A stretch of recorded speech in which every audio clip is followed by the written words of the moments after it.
আসসালামু আলাইকুম এভরিওয়ান। এদিকে দেখেন আমার ভাইয়ের বউ পিঠা বানাচ্ছে। দেখেন কত সুন্দর সুবিধা। দিন দিন মানুষের কত উন্নতি। আগে পিঠে বানাইতে গেলে দেখা যেত কোনো কিছু আঁচ দিয়ে পিঠে কাটা লাগতো, আর এখন অনেক সুন্দর একটা মেশিন আসছে। দেখেন অনেক সুন্দর, দেখেন পিঠাটা, ওয়াও অনেক সুন্দর হয়েছে পিঠাগুলো, মাশাআল্লাহ। পরিশ্রম ছাড়াই দেখেন অনেক সহজভাবে পিঠাগুলো তৈরি করা হয়। দেখছেন এই যে গুল্লাগুলো করছে, এই গুল্লাগুলো দিয়েই এইখানে এখন দিবেন। ঝুমা আমাকে একটু দাও তো, আমি একটা বানিয়ে দেখি কেমন হয় পিঠা। আমি একটা বানাই দেখি। ওইটা না দাও, ওইটা দাও।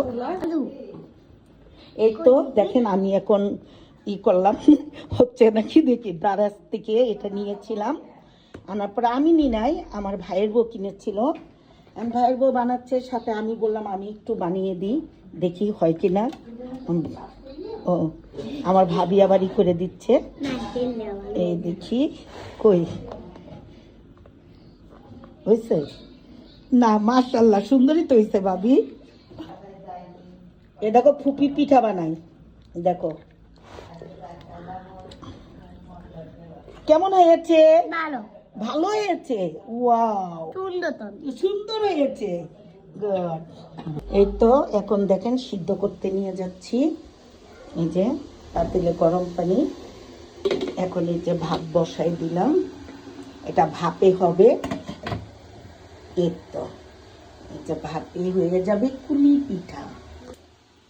এইটাই হলো কি ভাপ দেওয়া হলো কুলি পিঠা, আর একই ভাপ দেওয়া হয়ে গেছিল আগে।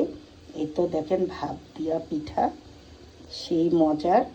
অনেকে এই কুলি পিঠা আপনার হলো তেলে ভেজে খায়, আমরা সিদ্ধ খাচ্ছি, মানে সিদ্ধ করেও খাই।